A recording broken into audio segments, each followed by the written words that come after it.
Nobel பரிசு பெற்ற படைப்பாளிகளுடைய பட்டியலை நீங்கள் எடுத்து பார்த்தால் அதில் 50 விழுக்காடுக்கு மேல் நாவலாசிரியர்கள் வாங்கியிருக்காங்க.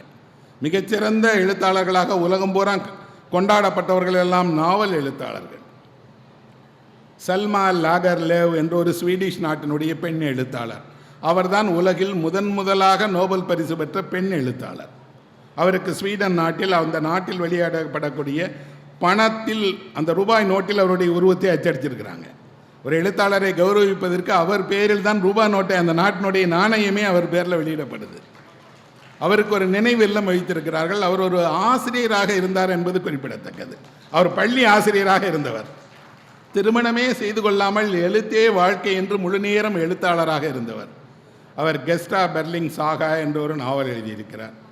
எங்கோ ஒரு ஸ்வீடனில் எழுதிய அந்த நாவலை தமிழ்நாட்டைச் சேர்ந்த கானா சுப்பிரமணியம் படித்து அதை மொழிபெயர்த்து மதகுரு என்ற பெயரில் 50 ஆண்டுகளுக்கு முன்பாகவே தமிழில் கொண்டு வந்துட்டார்.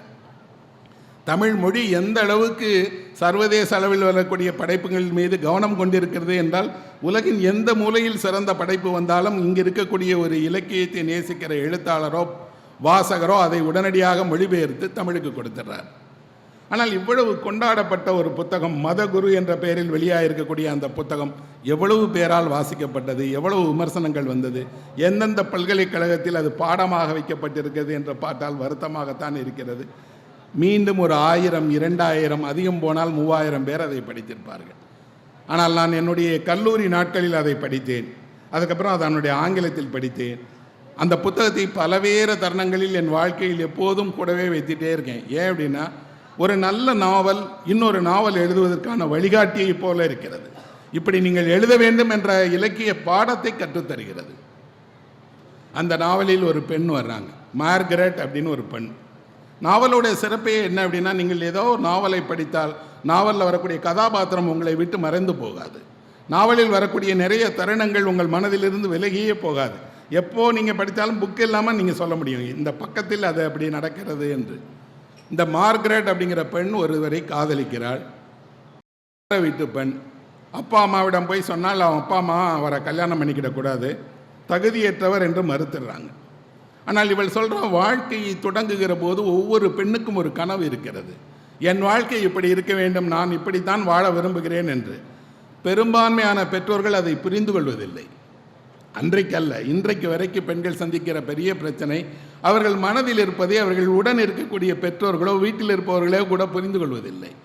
இந்த பொண்ணு சொல்கிறா, அம்மா எனக்கு அவரை பிடித்திருக்கிறது, நாங்கள் ஒரு நல்ல வாழ்க்கையை வாழ்வோம், எங்களுக்கு திருமணம் செய்து வைங்கன்னு. அந்தஸ்தில் அவர் குறைவு, நம்மை விட பணக்காரர் அல்ல. இன்னும் சொல்லப்போனால் அவர் உனக்கு பொருத்தமானவரே இல்லை, பொருத்தமானவரை நாங்கள் திருமணம் செய்து வைக்கிறோம்னா இந்த பொண்ணு எவ்வளவோ கேட்குறாங்க, மாட்டேன்னு வேறு ஒரு பணக்காரரை திருமணம் செய்து கொடுத்துட்டாங்க. கட்டாய திருமணம் நடக்கிறது.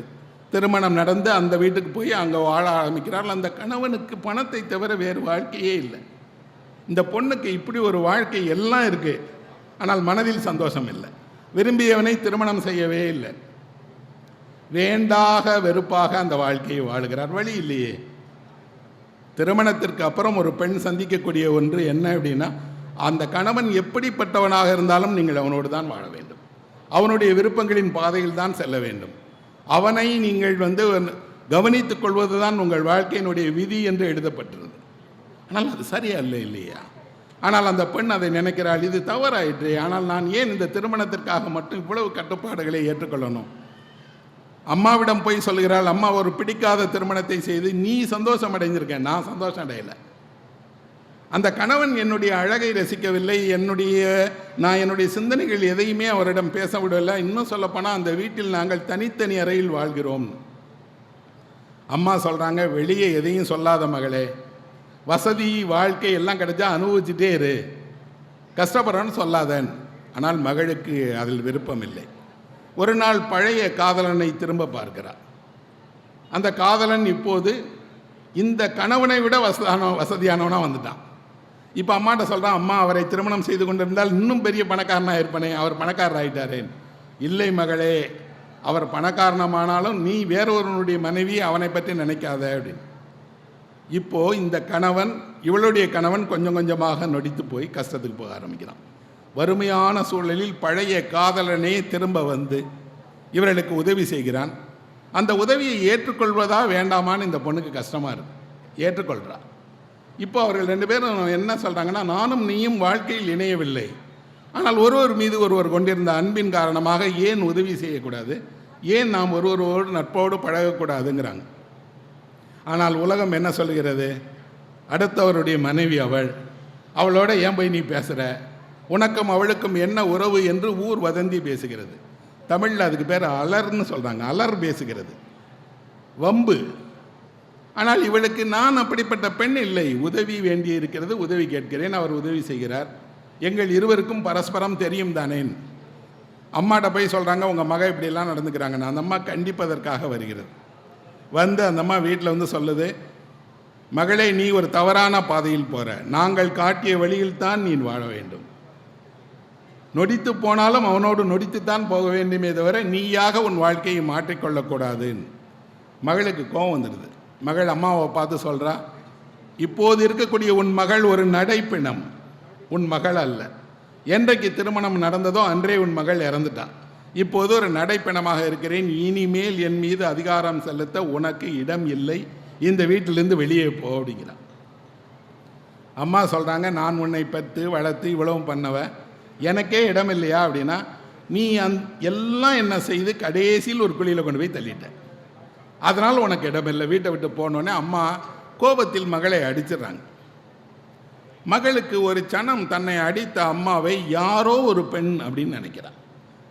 இவங்க எங்கள் அம்மா இல்லை, என்னை அடித்தது தப்புன்னு சொல்லி உடனே அம்மாவை அடிக்க கையை ஓங்குகிறாள். அம்மா கையை வாங்கிட்டு சொல்கிறாங்க, நீ என்னை அடித்துருவியா, அடி பார்ப்போம் அப்படின்னு. இந்த பெண்ணு சொல்கிறாங்க, உன்னை அடிக்க மாட்டேன், ஆனால் இந்த வீட்டிலேருந்து துரத்திடுவேன், இனிமேல் உனக்கு இந்த வீட்டில் இடம் கிடையாது, நீ என்னுடைய அம்மாவாக இருந்தாலும் வெளியே போ, என் வாழ்க்கையில் என்னுடைய வீட்டில் உனக்கு இடம் கிடையாது என்று கழுத்தை பிடித்து வெளியே தள்ளுகிறார். அந்த அம்மா சொல்லுகிறார்கள், நான் செய்தது தவறுதான், நான் உனக்கு தவறான கணவனைத்தான் தேர்வு செய்தேன், ஆனால் ஒரு மகளால் கையால் ஒரு தாய் கழுத்தை பிடித்து வெளியே தள்ளி துரத்தப்படுகிற போது ஒரு அம்மா அடைகிற கஷ்டத்தை உனக்கு புரியலை, இதே நிலை உனக்கு வரும், நீ உன் பிள்ளைகளால் கழுத்தை பிடித்து வெளியே தள்ளப்படுவாய், எல்லா இன்பங்களையும் நோக்கி போறேல்ல, இதே மாதிரி உன் பிள்ளை உன்னை கழுத்தை பிடிச்சி தள்ளி தெருவில் நீ கிடப்பாயா இல்லையா பார்னு சாபம் கொடுக்கிறார். அந்த சாபம் நடக்கிறது. நாவல் படித்து முடித்து விட்டேன். எங்கோ ஒரு இடத்துல, அது ஏதோ ஒரு ஸ்வீடிஷ் தேசத்தில் இருக்கக்கூடிய ஒரு அம்மா தன் மகளுக்கு சாபம் கொடுக்கிறாள். ஆனால் மனதில் கேட்கிறது, ஒரு தாய் கொடுக்கிற சாபம் என்பது பலிக்குமா? தாய் ஏன் ஏதோ ஒரு இடத்தில் தன் பிள்ளைகளுக்கே இப்படி ஒரு சாபம் அளிக்கிறார்? நாம் என்ன நினைக்கிறோம், தாயினுடைய அன்பை விட உயர்வான அன்பு இல்லை அப்படின்னு நினைக்கிறோம். ஆனால் தாய் ஏதோ ஒரு இடத்துல பிள்ளைகள் இப்படி ஆகட்டும் என்று மனம் அறிந்து ஒரு சாபம் கொடுக்கும்போது அந்த சாபம் பலிக்குமா? பெரும்பாலும் பலிக்காது என்று நம்பிக்கை நம்மிடம் இருக்கிறது. ஏன்னா அம்மா தானே, கோபத்தில் சொல்லுவாங்களே தவிர அது நம்மளை சுடாது என்று. ஏன்னா அம்மா நிறைய நேரங்களில் நீங்கள் சிறு வயதிலிருந்து நீங்கள் செய்கிற தவறை கண்டிப்பதற்காக உங்களை இப்படி தான் சொல்லுவாங்க, திட்டுவாங்க, கோவிச்சுக்கிடுவாங்க. அதற்காக ஒருவர் மீது தாய் சொல்லுகிற சொல் என்பது சுட்டு விடுமா என்றால் சுடாது என்பார்கள்.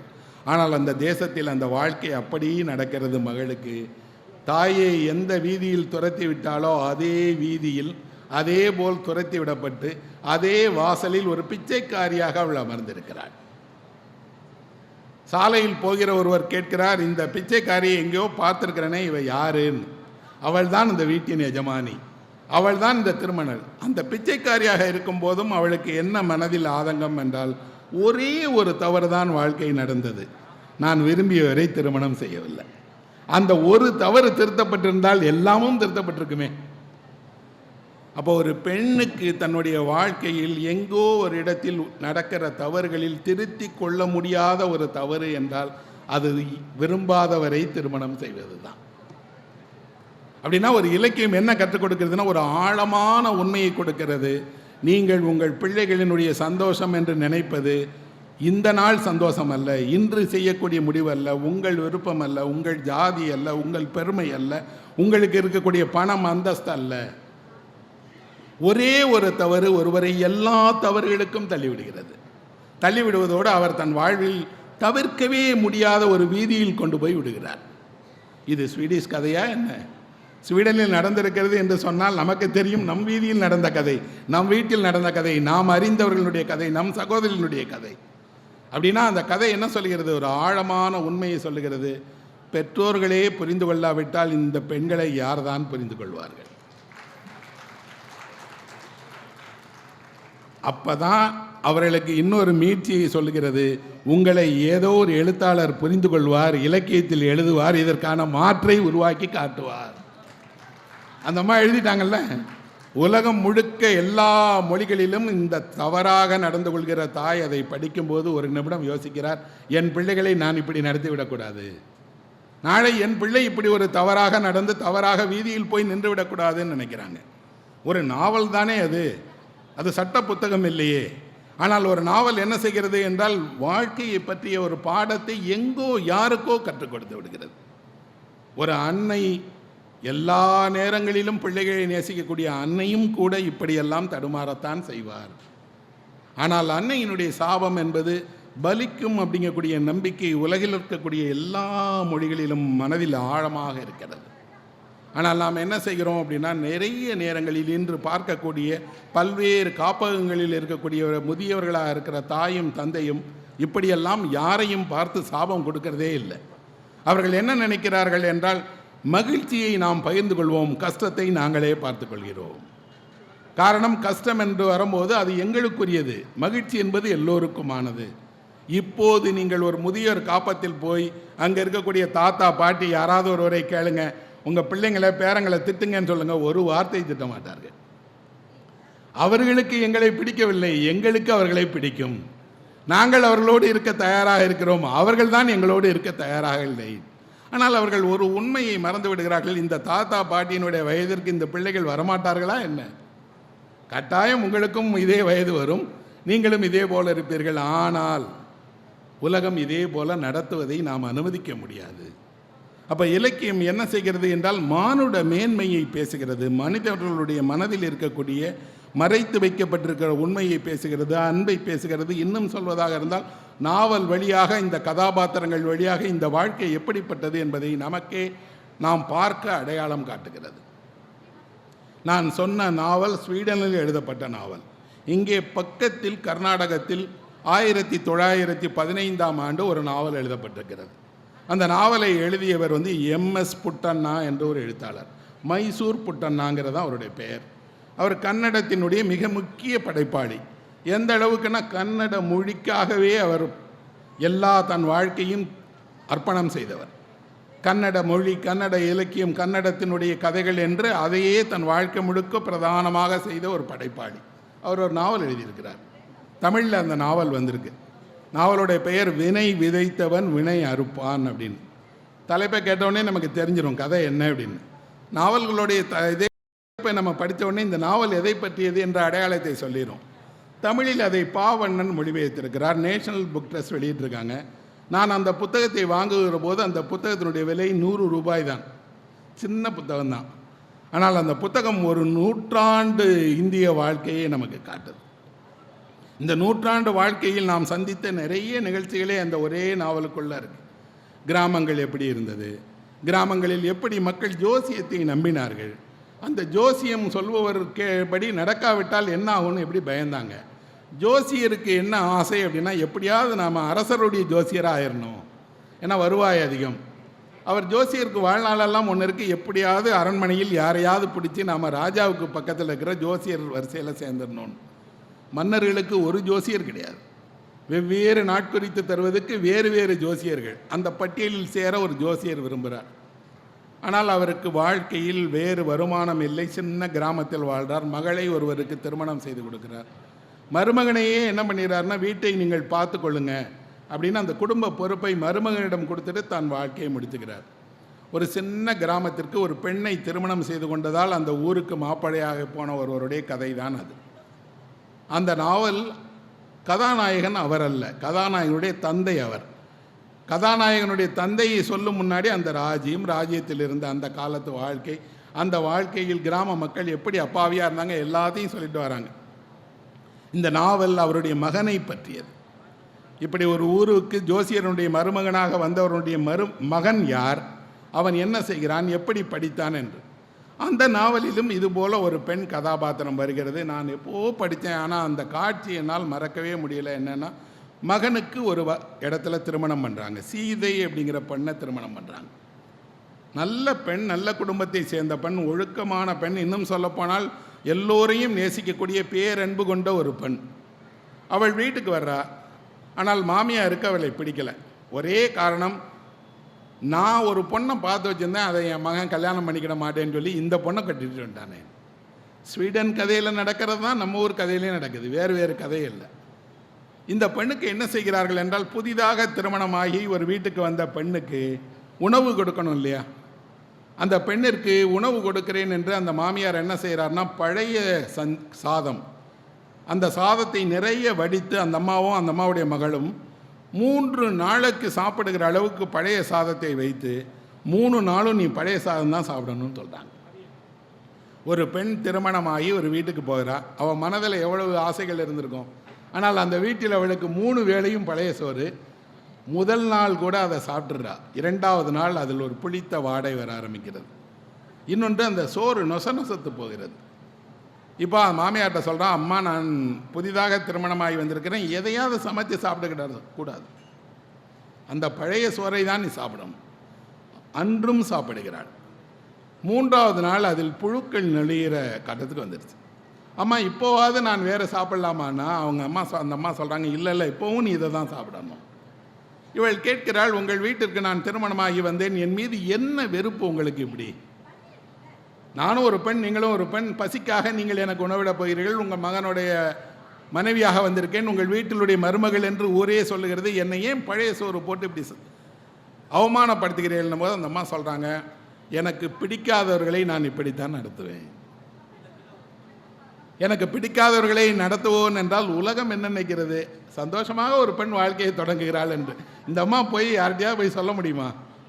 என்றைக்காவது என்னுடைய புகுந்த வீட்டில் என்னுடைய மாமியார் நான் திருமணமாகி வந்த 2ஆம் நாள் 3ஆம் நாள் எல்லா நாளும் பழைய சோறையை சாப்பிட வச்சாங்கன்னு சொல்ல முடியுமா? கண்ணீர் விடுகிறார். கண்ணீர் விடும்போது அவர் தனியாக அமர்ந்து கடவுளை நோக்கி பிரார்த்தனை செய்து சொல்கிறார். என்ன அப்படின்னா, எப்படியாவது அவருடைய மனதில் நான் ஒரு நன்மதிப்பை பெறுவதற்கு செய்யுங்க கடவுளே, வேற ஒரு பிரார்த்தனை இல்லை. ஆனால் அந்த அம்மா நாவல் முழுவதுமே பிடிக்காத மருமகளை எப்படியெல்லாம் நடத்தணும்னு நினைக்கிறாங்க. இது எங்கோ ஒரு இடத்துல யாருக்கோ நடக்கிற, எப்போ 100 வருஷத்துக்கு முன்னாடி நடந்த கதை என்றால் நம்ம மறந்துடலாம். ஆனால் அந்த கதை தொடர் கதையாக நடந்துகிட்டே இருக்கு. பிடிக்காத ஒருவரை நடத்துவது என்று நாம் முடிவு செய்து விட்டால் அவருக்கு எல்லா அவமானங்களையும் தருகிறோம். அந்த அவமானங்களில் சகித்து கொள்ள முடியாத, ஏற்றுக்கொள்ளவே முடியாத அவமானம் அவரை சோற்றால் அவமானப்படுத்துவது தான்.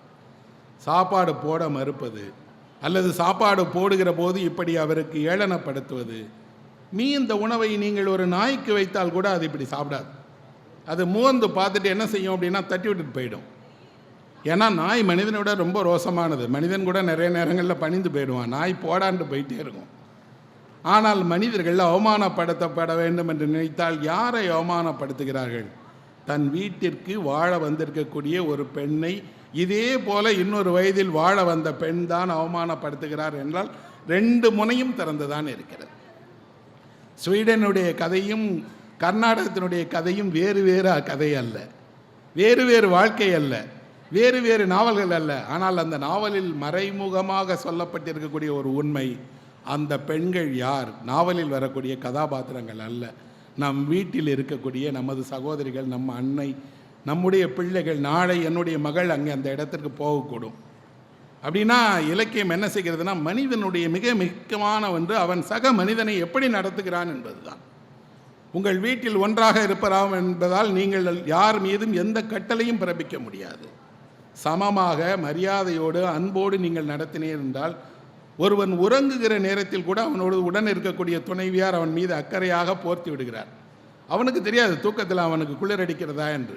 ஒரு அன்னை பிள்ளைக்கு போர்த்தி விடுகிறாள், மனைவி கணவனுக்கு போர்த்தி விடுகிறாள், உணவளிக்கிறார். அது வெறும் ஒருவர் மீது ஒருவர் காட்டுகிற வெறும் கட்டாயம் அல்ல, அது ஒரு வகையான அன்பு, சொல்ல முடியாத அன்பு. இலக்கியம் எல்லா மொழிகளிலும் அந்த மொழி குடும்பம் என்ற ஒரு அமைப்புக்குள்ளாடி எப்படியெல்லாம் வாழ்க்கை நடக்கிறது என்பதை பிரதானமாக சொல்லுகிறது. இப்போது கூட எங்கே போய் யாரை கேட்டாலும் அவர் எழுந்து தன் கதையை சொன்னால் அது ஒரு நாவல் தான். எழுதப்படாத அவ்வளவு கதைகளோடு நாம் எல்லாருமே இருக்கிறோம். ஆனால் எந்த சபையிலும் எந்த இடத்திலும் அவர்கள் அந்த கதையை சொல்வதற்கு வாய்ப்பு கிடைக்கல. இது பெண்கள் உலகத்தை பற்றிய ஒரு வாழ்க்கை என்றால், இதே வாழ்க்கையினுடைய ஆண்கள் உலகத்தையும் நாவல் எழுதியிருக்கிறது. எப்படி எழுதியிருக்கிறது? எங்கோ ஒரு கிராமத்தில் பிறக்கும் போதே எல்லோரும் வசதியாக பிறந்துவதில்லை. அப்பா அம்மா வறுமையானவர்களாக இருந்தால் நீங்கள் வாழ்க்கையில் எல்லா தேவைகளுக்காகவும் போராட வேண்டியிருக்கும். கானாசு சொன்னேன் இல்லையா, அவருக்கு நாவல் ஒன்று எழுதியிருக்கார் தமிழில், பொய் தேவு என்ற ஒரு நாவல். நீங்கள் தஞ்சை பகுதியை சேர்ந்தவராக இருந்தால் அந்த பகுதியினுடைய ஒரு 100 வருட வாழ்க்கை எப்படி இருந்தது என்பதை தெரிந்து கொள்ள வேண்டும் என்றால் இந்த ஒரே ஒரு நாவலை படியுங்கள் என்று சொல்லுவேன். அந்த பொய் தேவுங்கிற ஒரு நாவலை நீங்கள் படித்தால் அங்கே காவிரி கரை வாழ்க்கை இந்த 100 வருஷத்துக்குள்ளே என்னெல்லாம் வந்துச்சுங்கிறத அப்படி ஒரு 3 மணி நேரம் சினிமா பார்ப்பது போல் அவ்வளவும் பார்க்கலாம். அவர் அந்த நாவலில் ஒருவர் வர்றார். அந்த நாவல் ஒரு பேர் சோமசுந்தரம், சோமுன்னு சொல்கிறாங்க. அந்த சோமு பிறப்பதிலிருந்து நாவல் தொடங்குகிறது.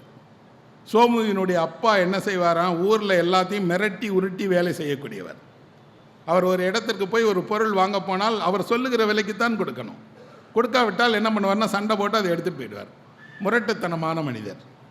அவருடைய அம்மாவுக்கு அப்பாவினுடைய இந்த முரட்டுத்தனம் பிடிக்கிறது. இப்படி இருக்கக்கூடியவர் தான் நான் நினைக்கிறாங்க. காரணம், அம்மாவும் சண்டை போடுவார். இவங்க வீட்டில் பிறந்த ஒரு பையன், தந்தையினுடைய தவறுகள், தந்தையினுடைய கோபம், தந்தையினுடைய திருட்டு, இது எல்லாமும் பையன் மேலே விழுகுது. ஒரு நாள் தந்தையை திடீர்னு 4 பேர் வர்றாங்க. அப்பா தூங்கிட்டு இருக்கும்போது வந்து வாயை பொத்தி கத்தி முனையில் வச்சு கடத்தி கொண்டு போயிடுறாங்க. தூங்கிட்டு இருந்த பையன் பார்க்குறான், என்ன நடந்துச்சுன்னா ஊரே சொல்கிறாங்க உங்கள் அப்பா ஒரு மோசமான ஆள், அவரை தண்டிப்பதற்காக வெளியூர்காரங்க வந்து வாயை பற்றி கொண்டு போயிட்டாங்க. என்ன நடந்தது தந்தைக்கு தெரியாது, ஆனால் எங்கே கொண்டு போனார்கள் தெரியாது. ஆனால் ஊரே சொல்லுகிறது உன் தந்தை ஒரு திருடன், அதனால் நீயும் திருடனாக தான் இருப்ப.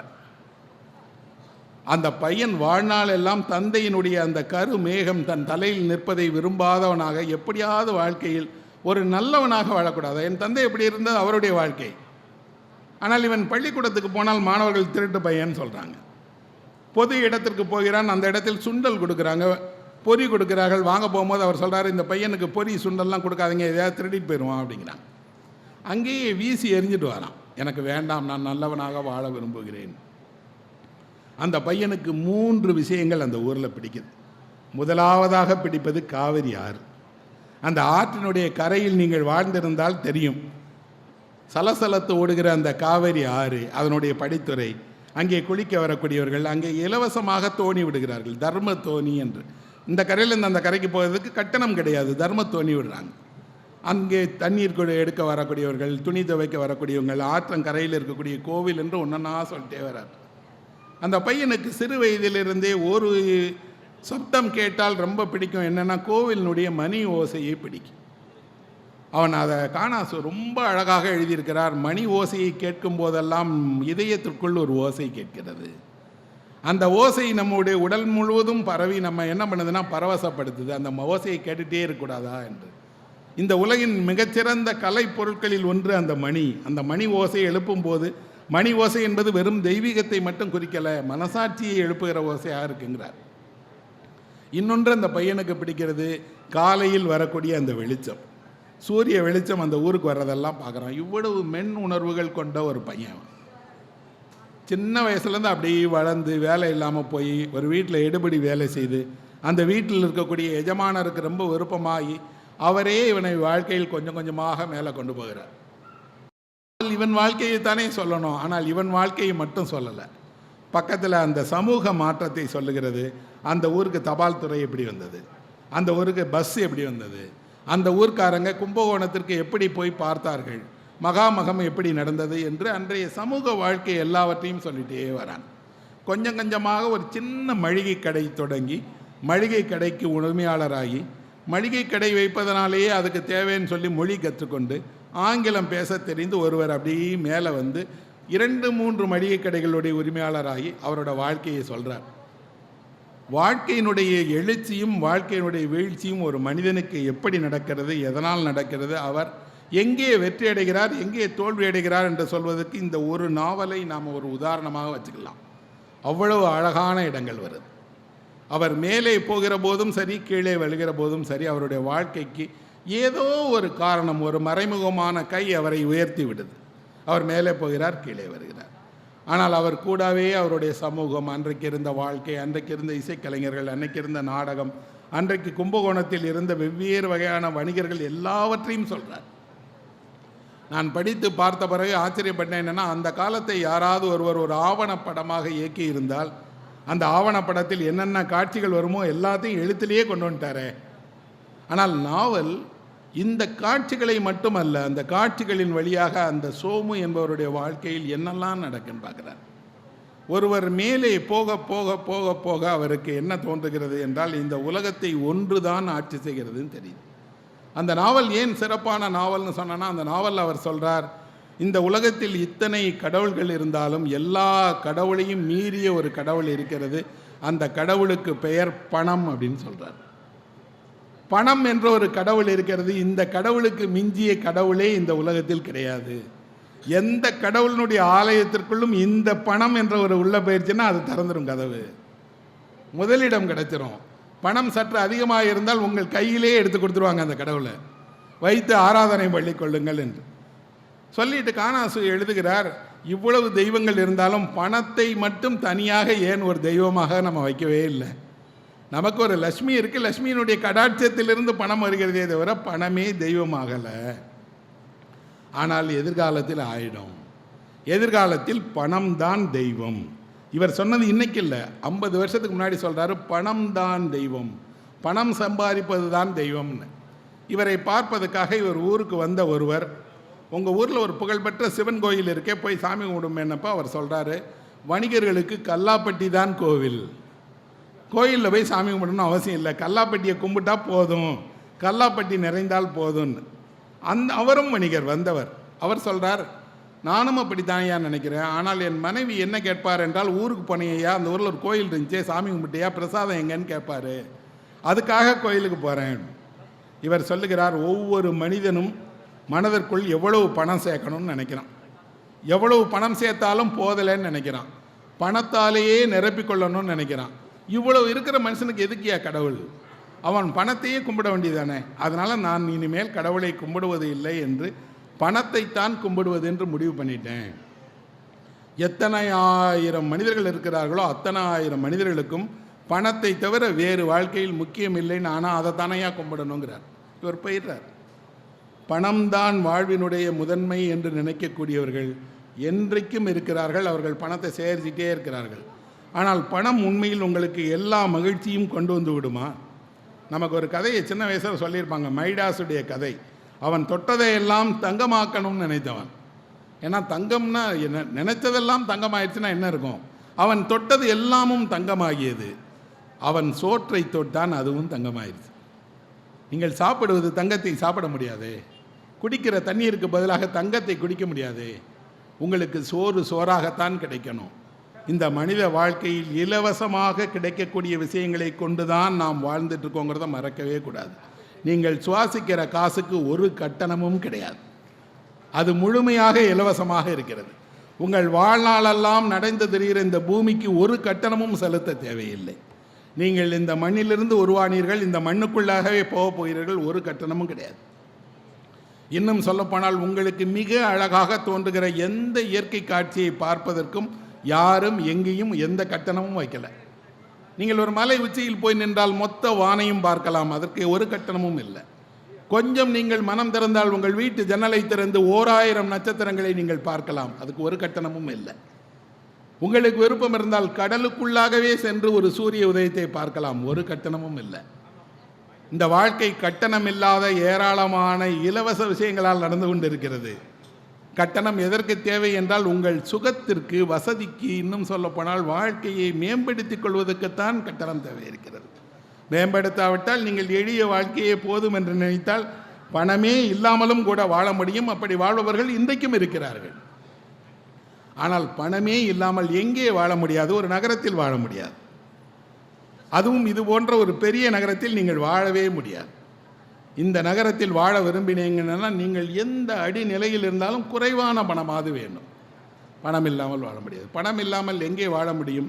எங்கே இந்த நெருக்கடிகள் இல்லையோ, எங்கே இந்த பரபரப்பு இல்லையோ, எங்கே பணத்தை கொண்டு வாங்குகிற தேவை இல்லையோ அந்த இடத்தில் வாழலாம். அதுக்குத்தான் அந்த காலத்தில் காட்டுக்குள்ளே போயிட்டாங்க. இன்றைக்கு காட்டுக்குள்ளே போய் வாழ்வதற்கு தான் அதிகமான பணம் தேவைப்படுது. ஏன்னா அங்கே யாரோ ரெசார்ட் கட்டி வச்சுருக்கிறாங்க, அங்கே போய் தங்குவதற்கு சென்னை நகரத்தை விட கட்டணம் அதிகம். நீங்கள் பனிமலையினுடைய உச்சிக்கு சென்றால் கூட அங்கே யாரோ ஒருவர் கடை நடத்துகிறார், அவர் ஒரு ஹோட்டல் நடத்துகிறார், நீங்கள் உங்கள்கிட்ட காசு வாங்கிட்டு தான் செய்கிறார்.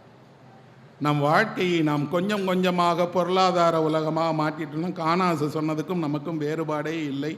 பணம் தான் தெய்வம் என்று நம்மை அறியாமலே நினைக்கிறோம். எதை வேண்டுமானாலும் நான் கொடுத்துறேன், ஆனால் நான் பணத்தை கொடுக்க மாட்டேங்கிறவராக மாறிடுறோம். அப்போ பொய் தேவினுடைய முடிவை நான் சொல்ல போதில்லை, நீங்கள் படித்து பாருங்கள். அந்த முடிவை பார்க்கும்போது உங்களுக்கு தெரியும். பணம்தான் முக்கியம் என்று நினைத்த மனிதன் வாழ்க்கையில் கடைசியாக எது முக்கியம்னு தெரிஞ்சுக்கிறான். தெரிந்து கொள்வதோடு அவனுக்கு தெரிகிறது, இந்த மனித உறவுகள் தருகிற மகிழ்ச்சியை ஒருபோதும் பணம் தராது. உங்களுக்கு விருப்பமான ஒருவரை நீங்கள் நேரில் பார்ப்பது, செலவிடுவது, பக்கத்தில் அமர்ந்திருப்பது, ஒன்றாக உணவருந்துவது, ஒன்றாக பேசுவது, ஒருவரை ஒருவர் பார்த்து கையசைப்பது போன்ற மகிழ்ச்சியை பணம் தந்து விடாத நண்பர்களே. அதனால தான் சொல்கிறோம், ஒருவர் மிகுந்த மகிழ்ச்சியாக இருக்கிற தருணத்தில் நான் விரும்புகிறவர்களெல்லாம் என்னோடு இருக்கட்டும்னு நினைக்கிறேன்.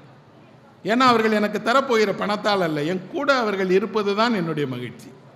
யாரோ ஒருவரை பார்ப்பதற்காக அந்த காலத்தில் எல்லாம் நீண்ட தூரம் பயணம் செய்து போவாங்க.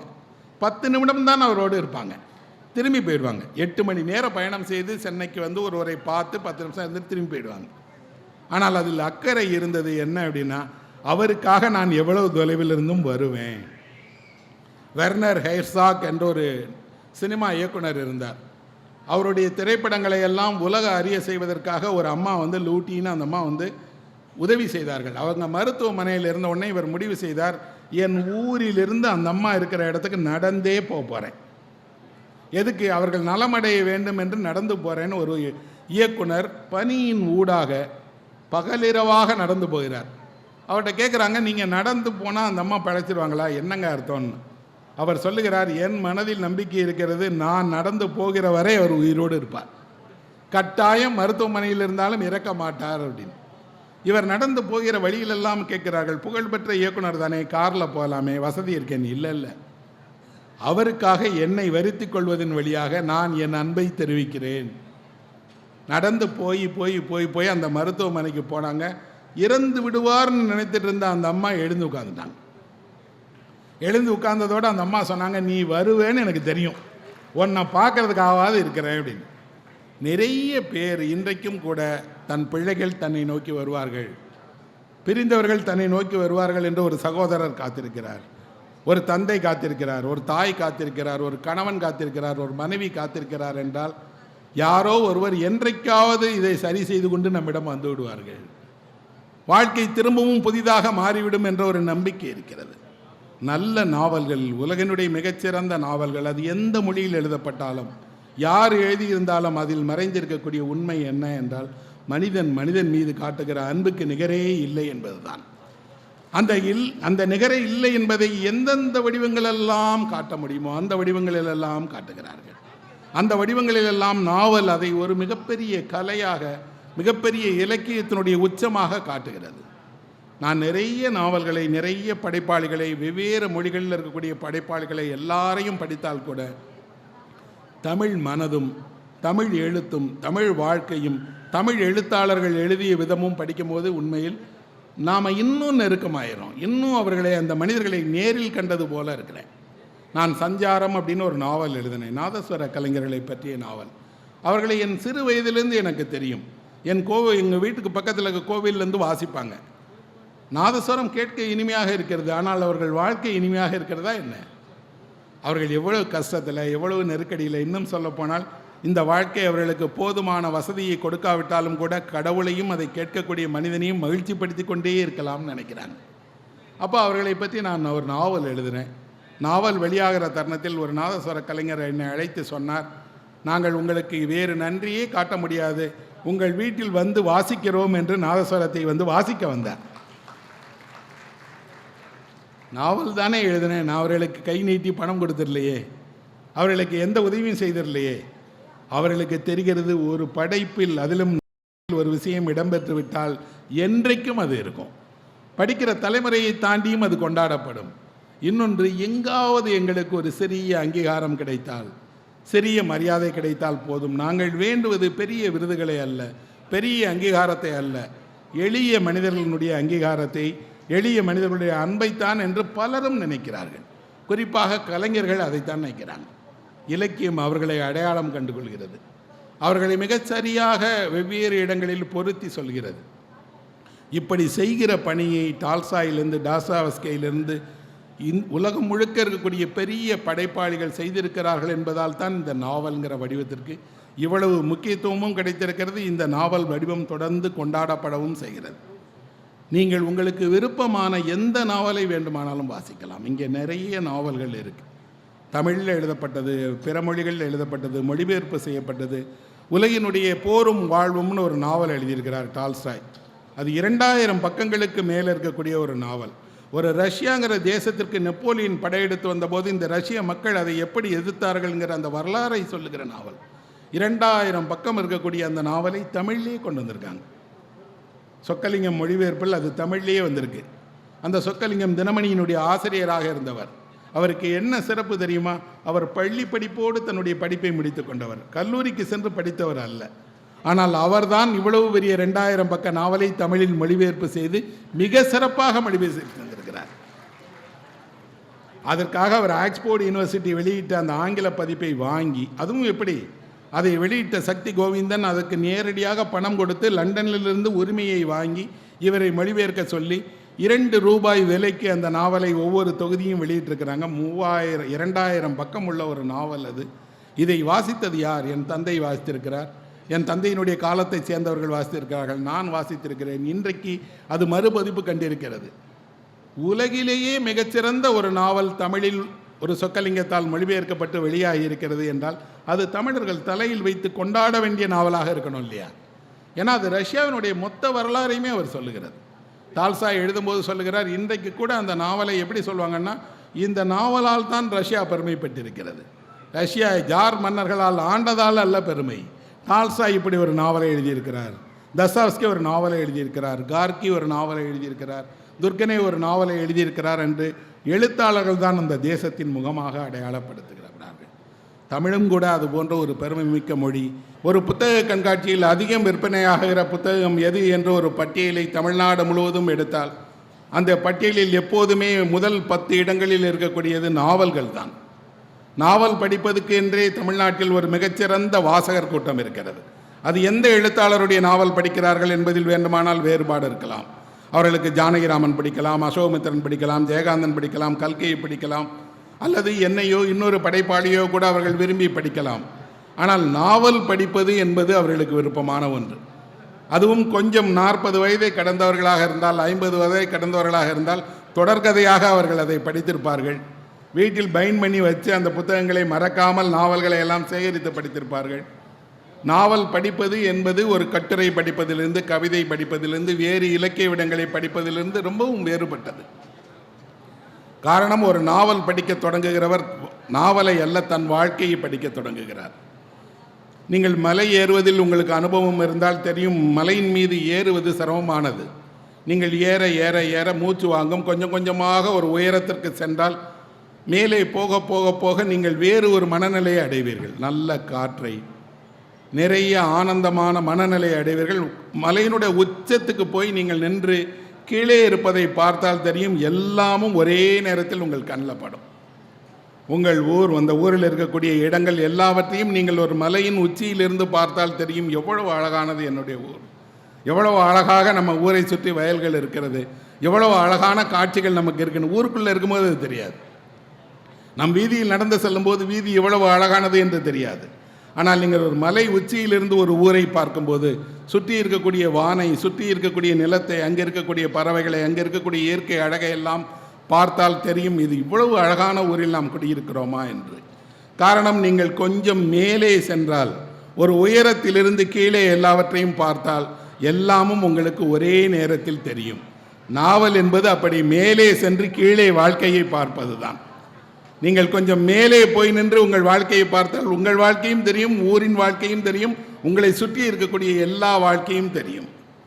நாவல் எவ்வளவு விற்பனையாகிறது என்றால் தமிழிலெல்லாம் மிக குறைவு, 500, 1000, மிக அதிகமாக ஒரு நாவல் விற்பனையானது என்றால் தமிழில் 2000 பிரதிகள் விற்பனையாயிருக்கும்.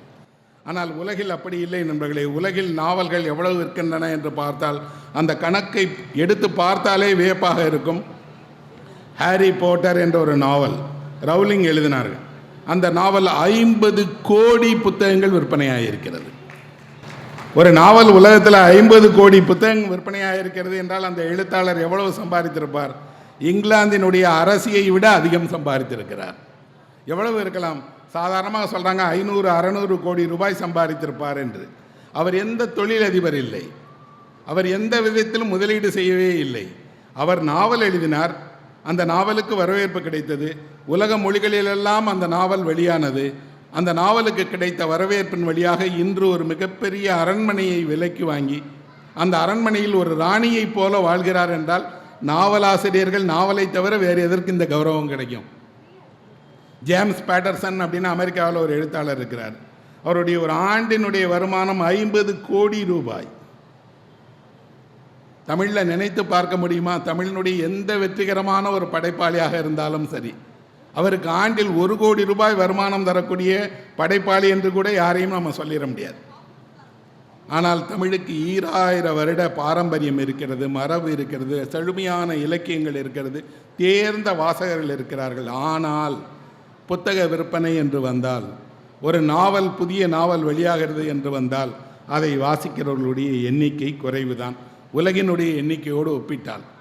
ஆனால் தமிழ் நாவல்கள் எந்த விதத்திலும் சர்வதேச அளவில் வெளியாகிற நாவல்களுக்கு குறைந்ததே இல்லை.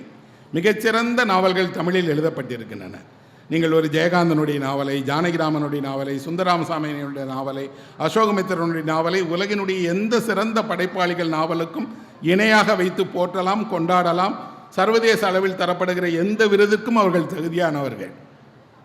ஆனால் நாம் ஏன் அந்த விருதை எல்லாம் பெறவில்லை என்றால், நாம் நம்முடைய நூல்கள் அங்கே செல்லலை, இன்னொரு மொழிக்கு அந்த புத்தகங்கள் போய் கிடைக்கல, அங்கே அவர்கள் வாசிக்கலை. ஒரு ஹாரி போட்டர் எங்கோ ஆங்கிலத்தில் எழுதப்பட்டால் கூட சென்னையில் அந்த புத்தகம் வாங்குவதற்கு வரிசை நிற்கிறது. ஒரு இளம் தலைமுறையினர் வரிசையில் நின்று அந்த புத்தகத்தை வாங்குகிறார்கள். புத்தகத்தினுடைய விலை 700 ரூபாய், 800 ரூபாய். வாங்க வரிசையில் நிற்கக்கூடிய பையன் 18 வயது பையன். ஆனால் ஒரு தமிழ் புத்தகத்திற்கு அப்படி வாங்க வந்து நிற்கிறார்களா என்று பார்த்தால் குறைவுதான். ஆனாலும் தமிழ் நாவலுக்கு, தமிழ் நாவலினுடைய இந்த நூற்றாண்டு வரலாறுக்கு என்று ஒரு சிறப்பு இருக்கிறது. நாவல்கள் ஏன் நம் வாழ்க்கையை, ஒரு வாழ்வினுடைய உண்மைகளை இப்படி பிரதிபலிக்கின்றன என்றால், நாம் நம் வாழ்க்கையில் நிறைய விஷயங்களை அனுபவிக்கிறோம், பகிர்ந்து கொள்ள மாட்டேங்கிறோம். நிறைய நேரங்களில் நம் வாழ்க்கைக்கு என்று ஒரு வரலாறு இருப்பது என்பது இன்னொருவருக்கு தெரியாது. ஆனால் ஏதோ ஒரு தருணத்தில் நாமே திரும்பி பார்த்தால் நம் வாழ்க்கை நமக்குத்தான் இப்படியெல்லாம் நடந்ததா என்று வியப்பாக இருக்கும். நாவல்கள் வாழ்வினுடைய உண்மையை ஒரு சின்ன வடிவத்தில், இன்னும் சொல்லப்போனால் ஒரு பெரிய தேரை சிறிய சிற்பமாக மாற்றி உங்கள் வீட்டில் வச்சுக்கிறீங்க இல்லையா? இது திருவாரூர் தேரினுடைய ஒரு மாதிரி என்று, தாஜ்மஹாலினுடைய ஒரு மாதிரி என்று ஒரு சிறியதை செய்து உங்கள் வீட்டில் வைத்துக்கொள்வது போல மொத்த வாழ்க்கையை ஒரு சிறிய கலைப்பொருளாக நாவல் மாற்றியது. நாவல் என்பது ஒரு அழகான கலைப்பொருள். அந்த கலைப்பொருள் என்ன வாழ்க்கையில் இருக்கிறதோ அதனுடைய ஒரு சிறிய மாதிரி வடிவம்னு சொல்லலாம். இங்கே மிகச்சிறந்த கவிஞர்கள், மிகச்சிறந்த படைப்பாளிகள் தமிழையும், தமிழ் மொழியையும், அதனுடைய மரபையும், தொன்மையையும் தொடர்ந்து முன்னெடுத்து கொண்டே இருக்கிறார்கள். அதனுடைய ஒரு வடிவமாகத்தான் நான் இந்த புத்தக கண்காட்சியும் இங்கு நடக்கக்கூடிய நிகழ்வுகளையும் பார்க்கிறேன். இந்த தருணத்திற்கு நன்றி கூறி விடைபெறுகிறேன். வணக்கம்.